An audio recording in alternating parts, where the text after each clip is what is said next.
today, it is not a secret that COP26 is a failure. It should be obvious that we cannot solve a crisis with the same methods that got us into it in the first place. And more people are starting to realize this. Many are starting to ask themselves, what will it take for the people in power to wake up? But let's be clear, they are already awake. They know exactly what they are doing. They know exactly what priceless values they are sacrificing to maintain business as usual. The leaders are not doing nothing. They are actively creating loopholes and shaping frameworks to benefit themselves and to continue profiting from this destructive system. This is an active choice by the leaders to continue to let the exploitation of people and nature and the destruction of present and future living conditions to take place. The COP has turned into a PR event where leaders are giving beautiful speeches and announcing fancy commitments and targets, while behind the curtains, the governments of the global north countries are still refusing to take any drastic climate action.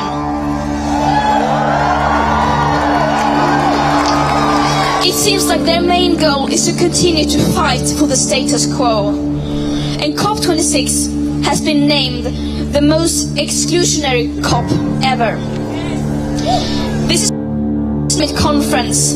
This is now a global greenwash festival.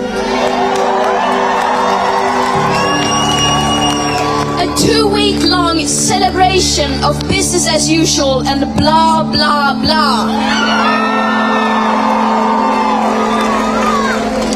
The most affected people in the most affected areas still remain unheard. And the voices of future generations are drowning in their greenwash and empty words and promises. But the facts do not lie, and we know that our emperors are naked. To stay below the targets set in the Paris Agreement and thereby minimizing the risks of setting off irreversible chain reactions beyond human control, we need immediate, drastic, annual emission cuts unlike anything the world has ever seen.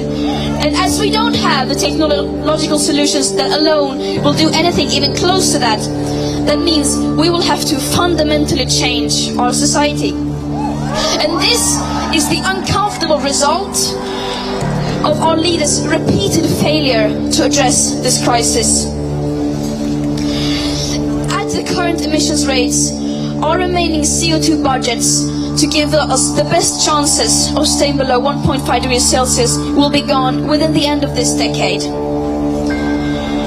And the climate and ecological crisis, of course, doesn't exist in a vacuum. It is directly tied to other crises and injustices that date back to colonialism and beyond.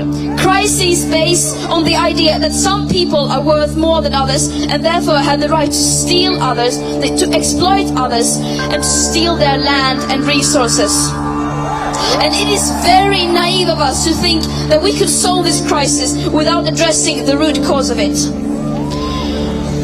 But this is not going to be spoken about inside the COP. It's just too uncomfortable. It's much easier for them to simply ignore the historical debt that the countries of the global north have towards the most affected people and areas. And the question we must now ask ourselves is, what is it that we are fighting for? Are we fighting to save ourselves and the living planet? Or are we fighting to maintain business as usual? Our leaders say that we can have both. But the harsh truth is that that is not possible in practice. The people in power can continue to live in their bubble filled with their fantasies, like eternal growth on a finite planet and technological solutions that will suddenly appear seemingly out of nowhere and will erase all of these crises just like that.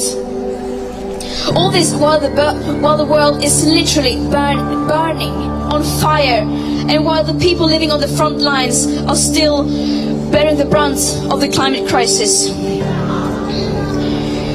They can continue to ignore the consequences of their inaction, but history will judge them poorly, and we will not accept it.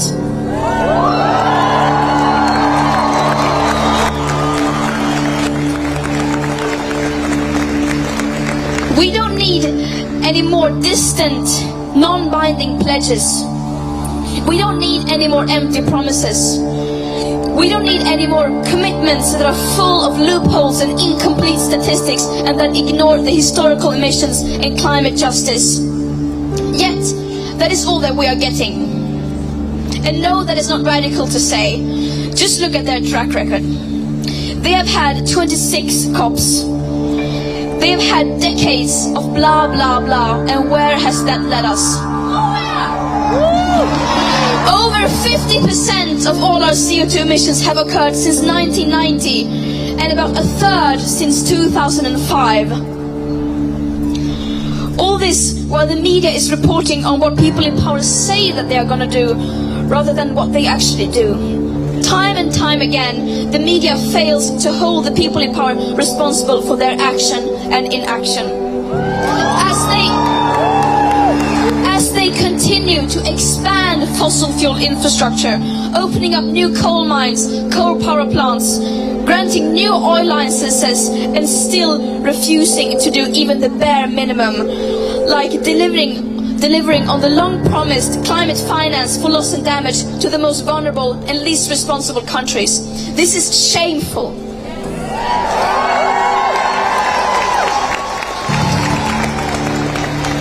Some people say that we are being too radical, but the truth is that they are the ones who are radical. Fighting to save our life-supporting systems isn't radical at all.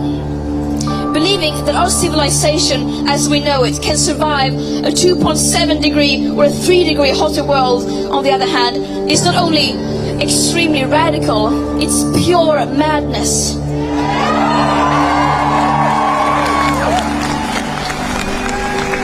Out here, we speak the truth. The people in power are obviously scared of the truth. Yet, no matter how hard they try, they cannot escape from it. They cannot ignore the scientific consensus, and above all, they cannot ignore us, the people, including their own children. They cannot ignore our screams as we reclaim our power. We are tired of their blah blah blah. Our leaders are not leading. This is what leadership looks like.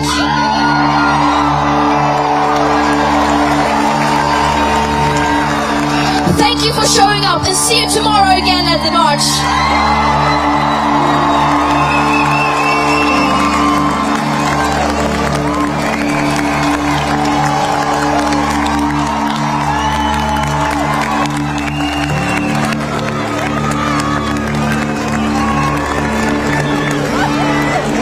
Thank you all so much for coming. That was incredible to hear. I'd like to invite the group from Fridays for Future Glasgow, who are responsible for organising this incredible day.